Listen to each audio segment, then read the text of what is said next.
तो फिर भाई आज इस वीडियो में हम तुम्हें सॉल्यूशन देंगे कि तुम अपने लिए एक अच्छा बुक कैसे ढूँढ सकते हो, ठीक है? तो फिर भाई पहले हम बात करें कि तुम्हें बुक पढ़ना क्यों चाहिए, ठीक है? तो फिर भाई देखो, तुम्हें बुक पढ़ना इसीलिए चाहिए कि अगर तुम बुक्स पढ़ोगे तो फिर क्या है कि आजकल का ये जो सोशल मीडिया की दुनिया है, यहाँ पे क्या होता है कि भाई बहुत सारे डिस्ट्रैक्शन हैं, बहुत सारी चीज़ों की मतलब तुम्हें तुम्हें डिस्ट्रैक्ट करने के लिए इस दुनिया में बहुत सारी चीज़ें पड़े हैं। लेकिन अगर तुम्हें अपने लाइफ में फ़ोकस को ऐड करना है, अगर तुम्हें अपनी लाइफ में फ़ोकस रहना है ना, तो फिर भाई बुक ही एक ओनली सॉल्यूशन है जो तुम्हें अपने मतलब एक फ़ोकस की हैबिट डेवलप करवा सकती है। और भी बहुत सारे हैं, लेकिन बुक बहुत ही ईज़ी तरीका है। अगर तुम बुक पढ़ना जानते हो तो फिर क्या होता है कि तुम्हें फ़ोकस्ड रहने में कोई दिक्कत नहीं होता है अपने लाइफ में, ठीक है? तो फिर भाई इसीलिए तुम्हें बुक पढ़ना चाहिए, और तुम्हें बुक इसीलिए पढ़ना चाहिए कि तुम जो लैंग्वेज को सीखना चाहते हो, वो लैंग्वेज तुम ईज़िली सीख जाओगे अगर तुम बुक पढ़ने की एक आदत डालोगे। तुम जिस लैंग्वेज को सीखना चाहते हो, उस लैंग्वेज में अगर तुम बुक पढ़ने की आदत डालोगे, तुम उस लैंग्वेज को ईज़िली समझ सकते हो, ठीक है?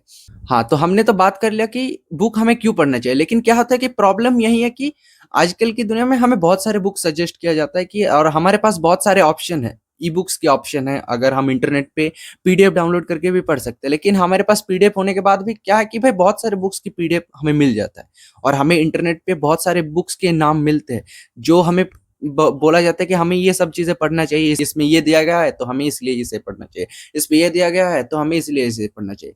लेकिन और क्या होता है कि हमारे पास जब बहुत सारे ऑप्शन हो जाते हैं ना, तो फिर हम एक एनालिसिस पैरालिसिस में फंस जाते हैं, और फिर हमें समझ में नहीं आता कि हमें क्या पढ़ना चाहिए।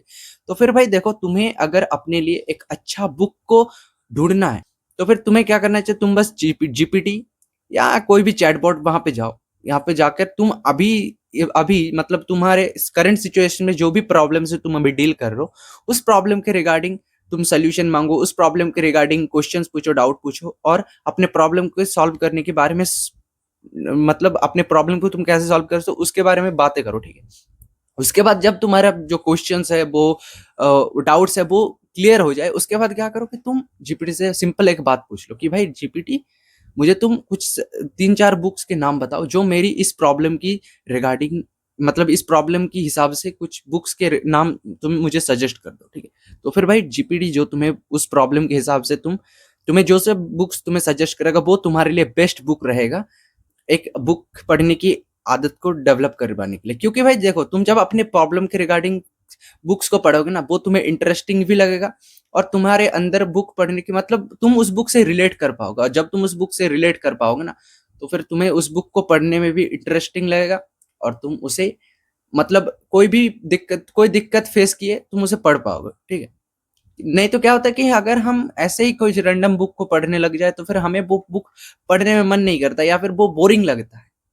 तो फिर हमें ये नहीं करना है। हमें बुक पढ़ना, अगर तुम न्यू न्यू बुक पढ़ने की आदत डाल रहे हो, तो फिर तुम्हें बुक पढ़ने की आदत को इंटरेस्टिंग करवाना है। और जब तुम्हें मतलब अगर तुम अपने प्रॉब्लम से रिगार्डिंग बुक को पढ़ोगे, तो फिर वो तुम्हें इंटरेस्टिंग लगेगा, ठीक है? और इससे क्या होगा, तुम्हारा प्रॉब्लम का भी सॉल्यूशन मिल जाएगा। तुम समझ पाओगे कि तुम जो प्रॉब्लम को फेस कर रहे हो, वो उसका कारण क्या है, ठीक है? तो फिर भाई ये था आज का वीडियो। तब तक के लिए keep growing. Tata, bye bye.